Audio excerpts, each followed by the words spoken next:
Hello, White Sox fans. It's Crystal O'Keefe with episode 29 of Visiting Dugout, brought to you by the Southside Sox, a part of Fans First Sports Network. Today on the show, I am once again joined by my friend in the southeastern branch of Southside Sox, Tommy Barbee. Tommy, hello. Welcome back. You're the Thank first you. repeating guest. Glad to be back. And always happy to talk NL East baseball. Yeah, it's a fun one. It is, yes. Oh boy.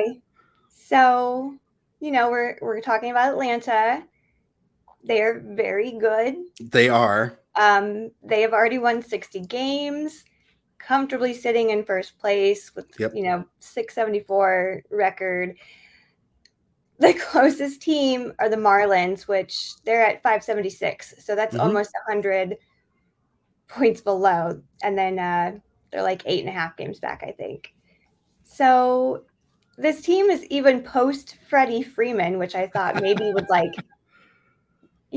knock them down a peg. So what is so special about this team right now?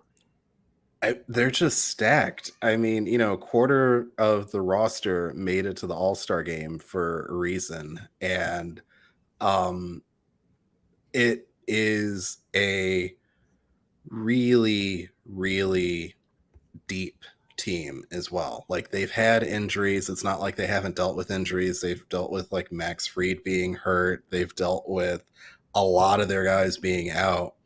And even one of the guys that will be pitching this weekend, Colby Allard, he was out for the entirety of the season up until very recently. So there's just a ton of talent on this team, top to bottom. And I think most people kind of assumed that there would be a dip, but it hasn't happened. And I'm excited to see the Braves and the White Sox kind of face off against each other, because I think in a lot of ways, some of the White Sox guys that we talk about, I think we think of them in the same way as some of these Atlanta Braves players, and you get to see kind of like the real version. Well, um, let's talk about the All-Star game really quick, Yeah, though, yeah. because again, first off, Sean Murphy Mm-hmm. was just out of his mind. He, broke a record when he threw Randy Rosarena out when he was, trying to steal. Yeah. That was the first catcher to do that in the All-Star game since Alex Avila threw out Lance Berkman in 2011. And again, he's not only great at the plate, catching at the plate, but he's also He's hitting got a very great well, season. Yeah. hitting 306, 17 home runs, 55 RBIs, and had the most hit home runs before the All-Star break in MLB history. Yep. So is he like the face of this team right now? He's not, and that's the scary thing is that like despite all of those accolades, like he has an OPS of almost 1,000, and Mm-hmm. he's not even the best player on the team. I mean, you could look at, to me, it's Acuna Jr. is really, Yeah. I would designate him as being the face. I mean, the fact that he had 20 plus stolen bases, 40 plus stolen bases, and 20 plus home runs before the All-Star break. That's just unheard of. And I mean, he's on pace for putting up numbers that just frankly haven't happened before. So he is, I think, falling a little bit under the radar just because of how incredible, guys like Shohei Ohtani have been this year, but he's putting up numbers that we just haven't seen, especially in the modern history. Yeah.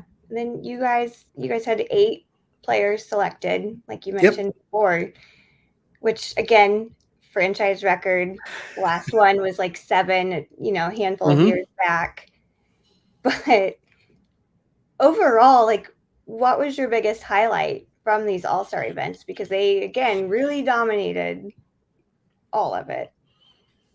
I think what was just fascinating is just how well-rounded the team is. It's not just the hitting, it's the defense, it's the speed, it's the pitching. Like, they have all of the components. And I think in some ways they are better and more well-rounded than they were last year or even the year before. And I know they stumbled in the playoffs last year, but that was a very dominant team. So for them to be that much better this year is kind of scary.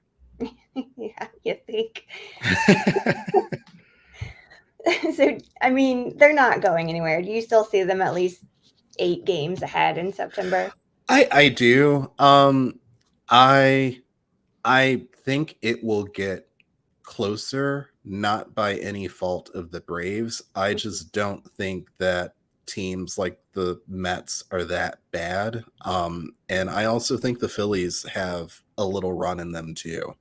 Um, so I mean, I think there's no reason to believe that the NL East won't be kind of one of those top heavy divisions where Mhm. everybody's kind of fighting it out. And that plays to Atlanta's hands because they have such a huge lead right now. But it wouldn't surprise me if, instead of it being 8.5 games back, it's closer to that 4 to 5 range as the season goes on. Yeah, because a lot of those I mean, I think the Mets will heat up in the second Yeah. half. They have to. They're And not that bad. I no, mean, they I really know aren't. I know everyone's enjoying watching them just lose and lose badly, but they're not that bad of a team. They have to turn it around at some point. Yeah, they will, and I think also, I mean, their bullpen's atrocious, Yeah, and not having Edwin Diaz right now is is really. really hurting them. Yeah. Yeah, and then, I mean, their pitching wasn't healthy. Max is No. out, like, injured, but also suspended. You Yeah. know, they're just kind of a mess, and the Phillies are just also really good. Hmm. Even the Marlins are good. Yeah. Yeah. I mean, I think the Marlins are outperforming where people expected, Mhm. but they're kind of that young upstart team. Phillies are they're about where I thought they would be record wise. I just expected the division to be closer, but there's no reason for the Mets to be as bad as they've performed so far this year. Yeah. So, I mean, you could probably say the entire team, but who is the MVP candidate right now on this team? On the team, I think it's Acuna. You could make an argument, like you said, for pretty much anyone. Matt Olson has been fantastic. Ozzy Albies is still one of my favorite guys, just because he continues to be somehow the underdog on a team where virtually any other team that he's a part of, he would be their best player. So, and he's like the fourth or fifth best player on the Braves. On the pitching side, I'm very excited that he'll get to face the White Sox, but Spencer Strider is absolutely phenomenal. Everything that people thought Michael Kopech would be, that's what Spencer Strider is. Um, and I was hoping it would be the two of them facing off against each other because that just would have been cool. But the Braves did a really great job with him coming out of the bullpen, really developing his repertoire so that he could move into the starting role. And he really hasn't missed a beat. Even when he's kind of had little setbacks here and there, he's always been just totally in control, in command. And his stuff is just so filthy. It's stuff that you don't see every day, and it'll be a lot of fun to watch. It It'll be pains. awful for White Sox fans, but it'll be a lot of fun to watch. I mean, It he's pains. going to strike out at least 20 guys. And Uh, yeah, I have to write about him quite often in my picture list Friday column, I feel like, and Mhm. I'm so tired of talking about the same 3 teams right now. But he's I mean, he's always there. He's He always is. doing He something is. amazing. Yeah. And So I mean, it'll be some good matchups though. Because it's Strider, Morton, and like I mentioned, Colby Allard will be pitching, and those all three are pitching really well. Charlie Morton, who White Sox know very well, um, mhm. he has been very good recently. His strikeouts have been up, so I mean, I think it will be a very interesting kind of test or final test for the White Sox as they seem to be ramping up to selling at the trade deadline. Well, we'll discuss that here in a little bit. Speaking of this trade deadline, Yeah. is there anyone on that end that you'd put on the trading block? Not necessarily on the trading block. I think where Atlanta has an advantage is that they still have a relatively deep farm system. So if they wanted to go out and get another, I could see them getting another arm just to have, Mm-hmm. to kind of make sure that they're staying healthy through the playoff run.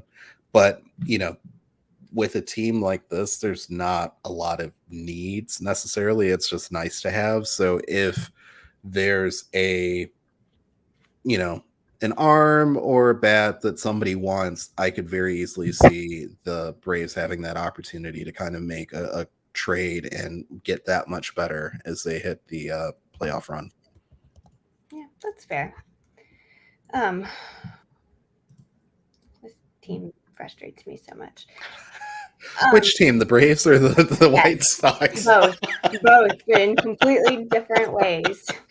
See, the Braves they're so much fun to watch, but I have to disassociate from their fan base because they're like the Yankees fans of the National League, where it's just like they are so in your face about their Braves fandom that I have to take a step away from that just because it's a little extra for me sometimes. But the the team is just too damn fun. Like I just have so much fun watching them. Yeah, that's fair. It's nice to have a team that's actually good to watch. I wouldn't know. Um, so I'm going to pull these Twitter questions that we got in, which Mm-hmm. some of them are pretty good. So, with so many Hall of Fame pitchers and position players, who is the greatest player in team history on this Braves or on the Braves just in general? Oh, geez, that's not even a fair question. um, if we're going by players that I've actually watched, because I like my default answer would be Hank Aaron, just because like that's he epitomizes the franchise for me. Mm-hmm. I think in recent history, I would go with it's a toss up between Chipper Jones and Greg Maddux, and Maddux I think is underrated now because he wasn't a strikeout Mm-hmm. guy, but he knew where every pitch was going to go. I mean, it was just the amount of command and control he had over every single pitch, and he could tell a hitter where it was going and still strike him out or make him ground out, and that was just really dominant pitcher. And then for Chipper Jones, I just the longevity. Like I remember seeing him on several occasions and just thinking, okay, this guy's overrated, overhyped, whatever. And he just all year after year kept getting better and better and better and put together a hell of a career and just Yeah.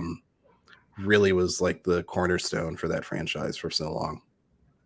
Yeah, I feel like obviously Maddox is a great answer that I definitely agree with because you can't really know baseball without even just knowing it because he turned into a term. I know. Yeah. So, He threw a Maddox. Yeah, yeah, exactly. I mean, we've seen players do this year after year, and Mm-hmm. you've got to be one of the best in baseball.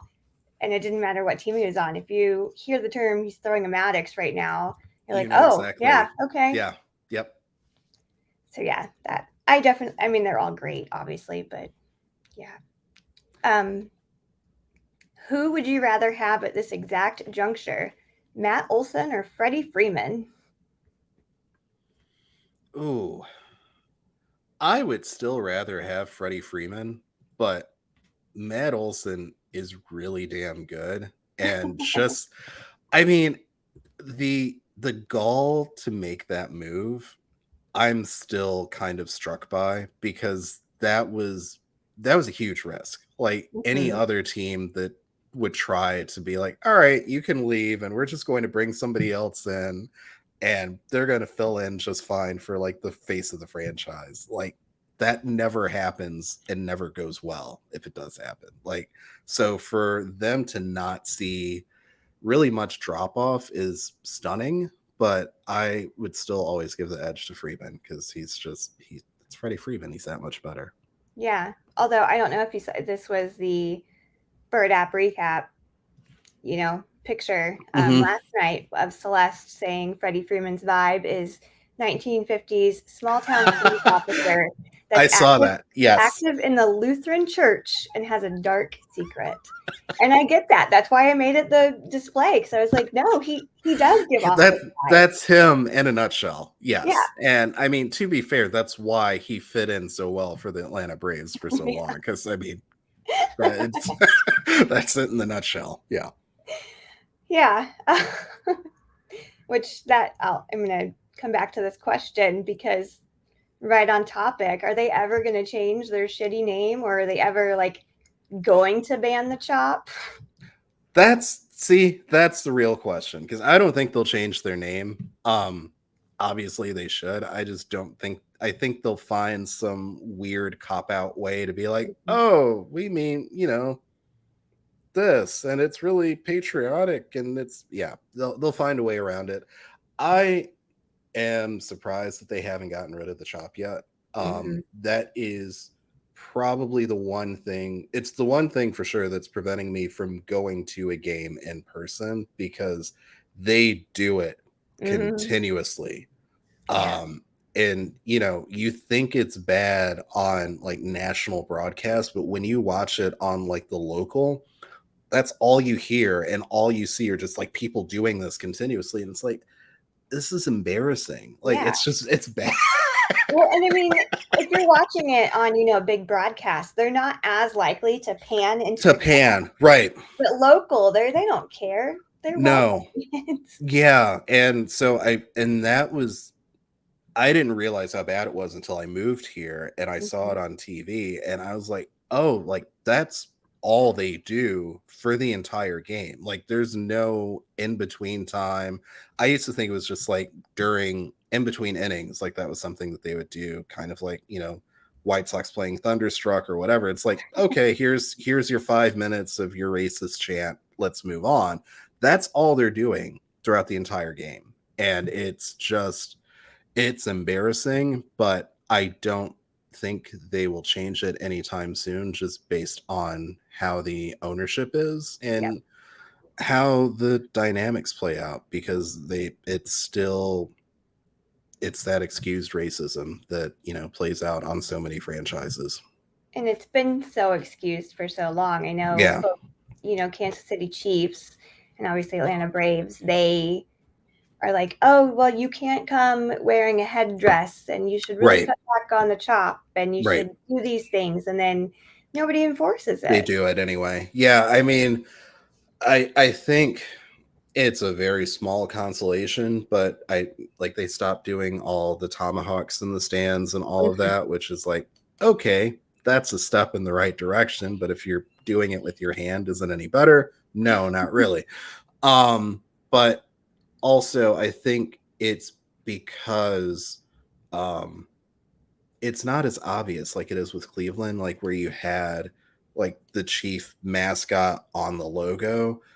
I don't know how many people associate with it in that way, because the Braves have done such a great job on emphasizing just like the letter A as their logo, that you don't really see any of the visual representation anymore. So unless you're at the games, it's not really a part of the experience like it used to be. Yeah, I was told to write, again, for Picture List, when I do those articles, I was told that we just write Atlanta. We don't call them the Braves. It's just the Atlanta baseball I like team. that. Yeah. I might start doing that. I like that a lot. I've been able to adapt it a little bit more. Like, I know when I write the blurb for this, I'm probably going to put Braves like once, and then it's Atlanta from here on out. So, but yeah, it's just the simple things that you can kind of work on yourself. For sure. Yeah. be anti-racist in that aspect. You do what you can in a really awful and imperfect world. Yeah. Well, no, I know, like we've both talked about, mental gymnastics that we have to take to like It is. support certain people, support certain teams. Yeah. And they're one of those teams that I feel like both of us have to do that for. So Absolutely. Yeah. And the last one, maybe the most painful. What happened to the 98 Braves? Oh gosh. That is a great question, and I don't think anybody will ever be able to answer that. No, probably not. I'm gonna go back and see who asked that so I can switch Yeah, this. someone that was like really awful and mean asked that question. Oh man, I have to look right now because it's gonna drive me nuts. We're gonna find out and we're gonna call this person out. I hope they're listening when this goes up. Oh, I forgot I tweeted so much during the All-Star stuff. Oh, here we go. Who said this? James Burks, Raider Boy 4. Tommy's mad at you. Yeah, that's like the worst case scenario. So yeah, I don't know what to say beyond that. But yeah. That's fair. I vividly remember that because I was super into baseball at that point. I mean, what's funny is that at the time when that happened, I really liked the Padres, so I wasn't that mad. But it's still just like not something that you should bring up in talking. Like you say that in Atlanta, you will get some really awful looks. Yeah. I found out that Morgan Whalen, that super like racist country singer, He has a song about him. Yeah, loves them. So that's cool. It's fitting, isn't it? It is. It's really Speaking fitting. of, people with dark secrets that look like 50s cops.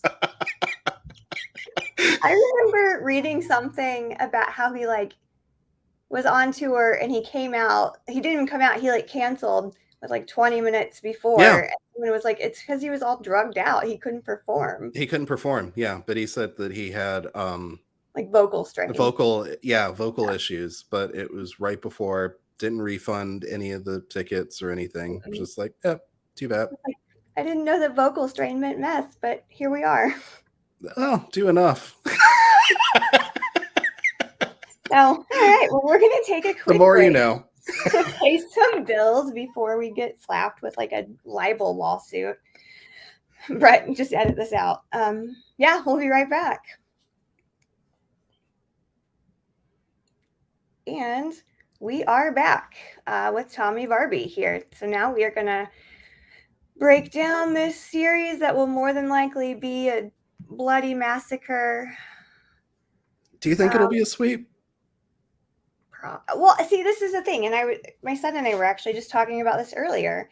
And, he brought up the point. He was like, well, they always do fine against like amazing teams. Like, good teams, yeah. And then they nearly get swept by the A's. So this could be completely up in the air. Like, who knows what's actually going to happen. We did very recently, because when I first wrote my notes, we did not have probable pitchers this morning. Okay.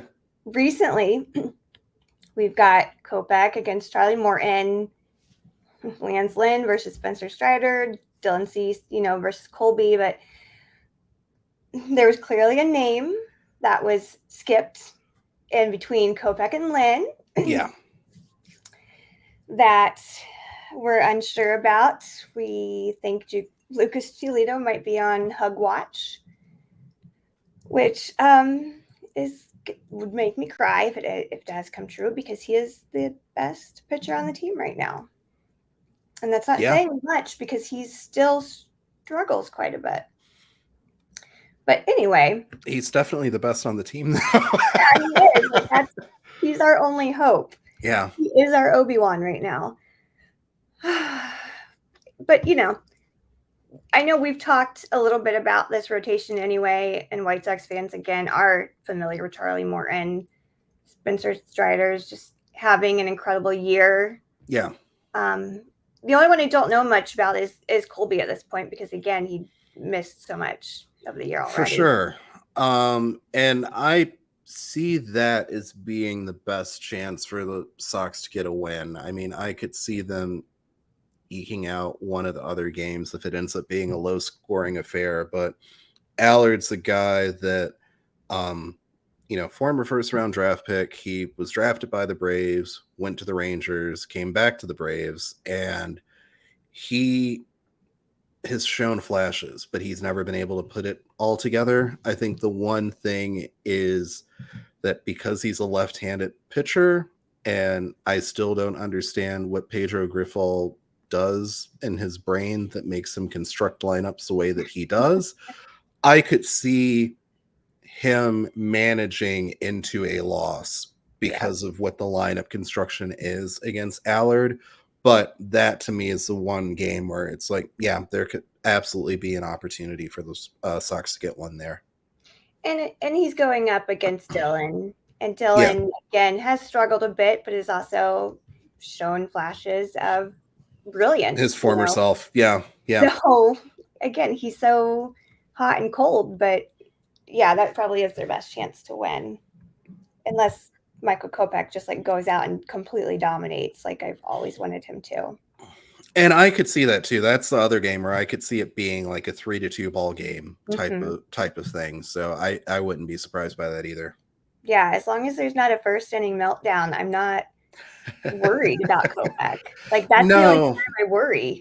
Yeah, I mean, I think the hard thing with Kopech in particular, but really all three of the Sox pitchers, is that this is the first real team where they're going to be facing a degree of speed that they haven't dealt with in a while, and they're incredibly aggressive on the base paths. So I mean, I could see them frustrating the hell out of Kopech and Lynn in particular when they're just kind of dialed in trying to get it over the plate and guys are just running around behind them. Yeah, for sure. Again, I'm not worried about Dylan because I feel like he doesn't even look back. He doesn't really, yeah. But yeah, I know, Kopech definitely does, and Lance is just not what he's not himself yet. Yeah. Yeah. It's a little scary, but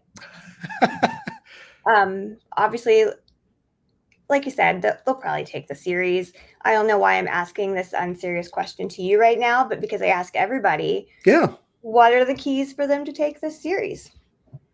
For the Sox or the Braves? Well, I mean, you can answer for both. Either or. I mean, the Sox, I think, will be a bigger challenge because they're gonna really miss having Luis Robert in the lineup. Like that's just not having him there is a huge hindrance. So I think for the White Sox, it's going to be stringing together as many hits as they can, instead of just kind of like the solo home runs that they've been falling in love with. For the Braves, I think it is a matter of just doing what they do and striking guys out. I like there will probably be some ugly strikeout numbers in at least one of the games this series. Oh, for sure. And I know it's going to be. It's going to be Spencer Strider. I'm serious. It'll be like 20 strikeouts. Like, well, actually, what's funny about that game is that even though Lance was performing so poorly, he's been, just constantly going up with that strikeout rate. Oh, yeah. And they still lose, which is funny. Like, you can have a 16 game strikeout. And they lose. Yep. But I have a feeling that's going to be a low-scoring game if Lance I do too. Stay in that zone. Yeah. I think the only thing that I would worry about with Lance Lynn is that the Atlanta lineup, especially at the top, are so damn aggressive. Yeah. And Lance Lynn has fallen in love with trying to place that fastball to start every at-bat. Mm-hmm. Their first ball fastball hitters, I could see them just not even waiting for a second pitch and teeing off. That's fair. So, who is the biggest threat on this Braves team right now going into this game? I think for the White Sox, the biggest threat is I would say it's a combination of Acuna and Albies at the top of the lineup. And I think really the best opportunities for the White Sox will come against the bullpen. Like the Atlanta rotation is still pretty good. Their bullpen is pretty good. But if you like, especially Spencer Strider, he throws a lot of pitches. Like if you could easily knock him out of the fourth inning and screw up the entire series for Atlanta. Like there's no reason to believe that can't happen. So I think that's where if there's kind of like a linchpin moment, that would be it. Yeah. Do you have any fears heading into the series for the Braves? Injury. That's about it. Yeah, because I mean, even if they're in like the post All-Star hangover that sometimes happens with these teams, I don't think they'll get flustered like even if they lose 2 out of 3 or something like that happens. I don't see them kind of losing any faith in moving forward. Yeah. All right. Well, that's this series.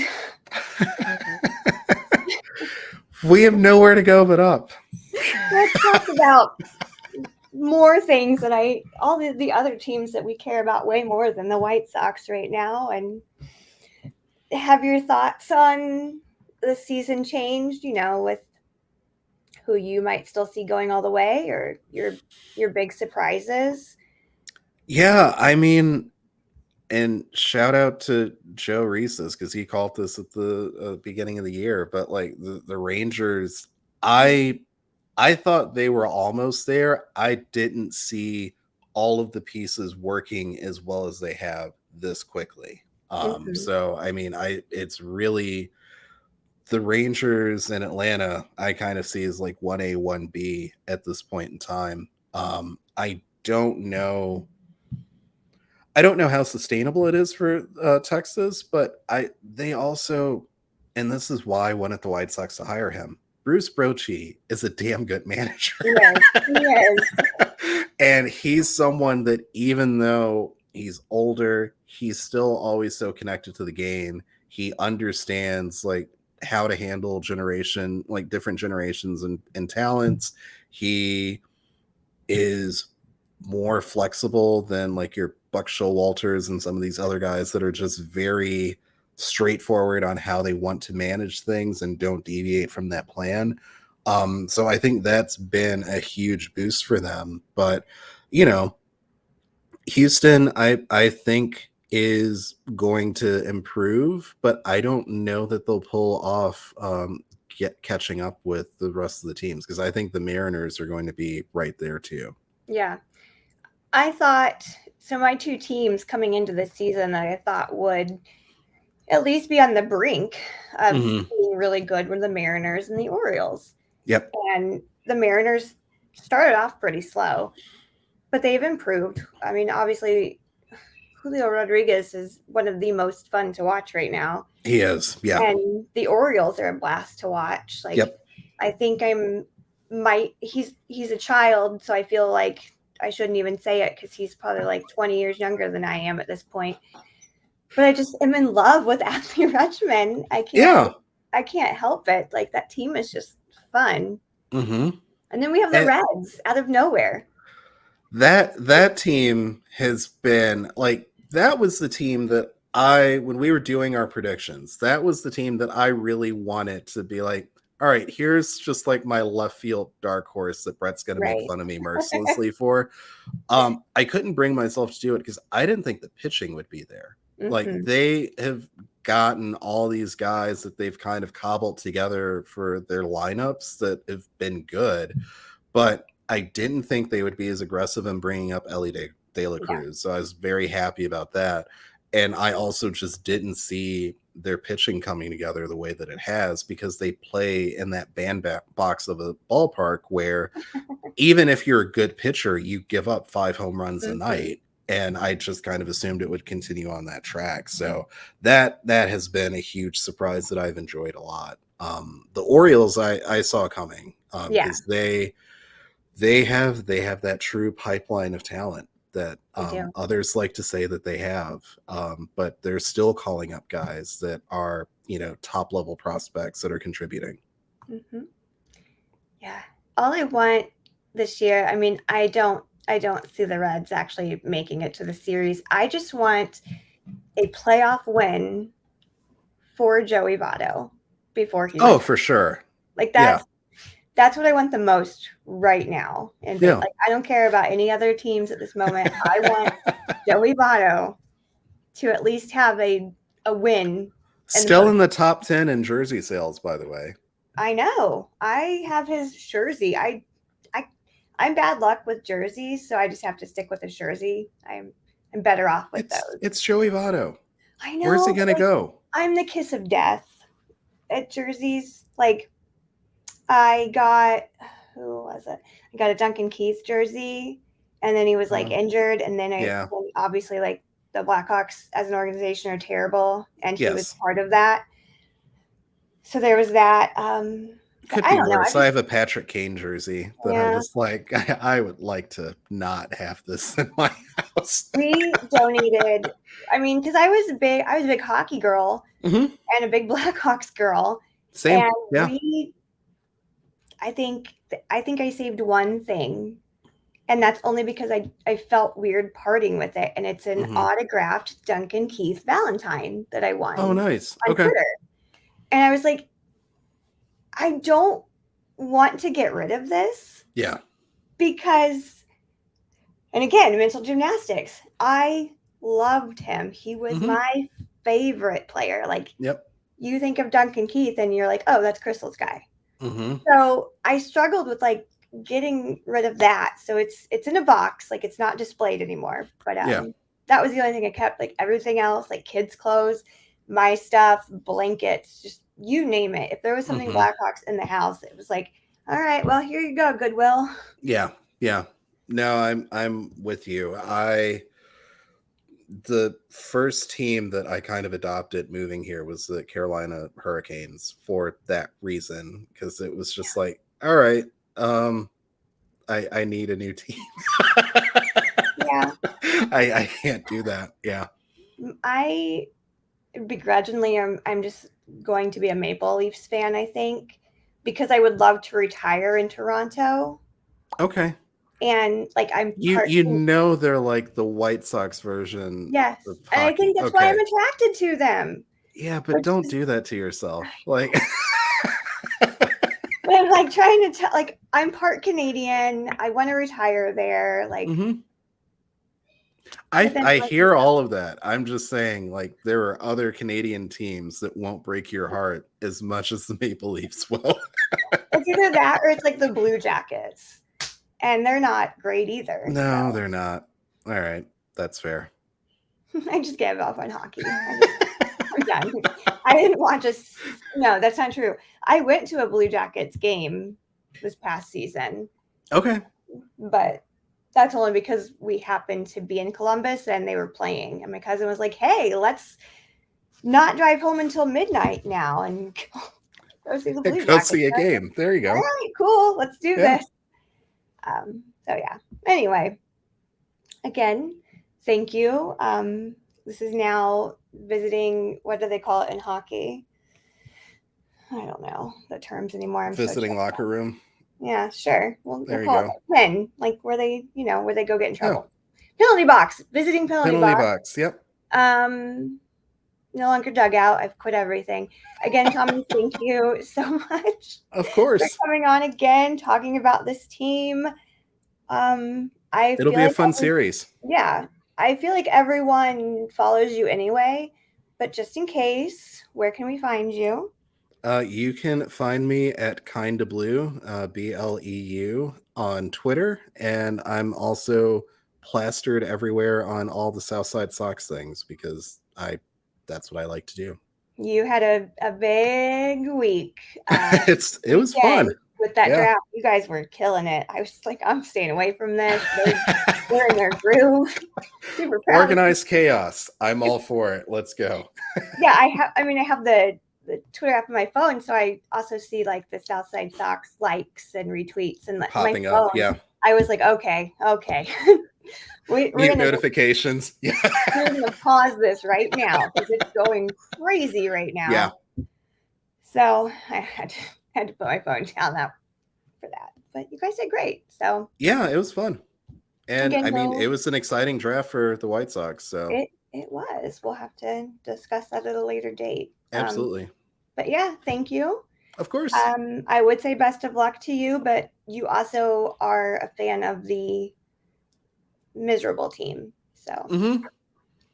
I'll watch and just enjoy, you know, the hopefully accelerated sell of the White Sox roster. yeah, that's kind of how I am going into next week. I'm going to 2 White Sox Mets game, and I'm like, I don't even know who's gonna like. Are they gonna win? Right? Are we gonna go into like 18 innings? Who knows what's gonna Oh, I happen. hope not. So That's no fun because I then would it's just long and drawn out. I would die. So Yeah. all right. Well, thank you, and we Of course. will chat soon. Sounds good. Thank y'all. Bye.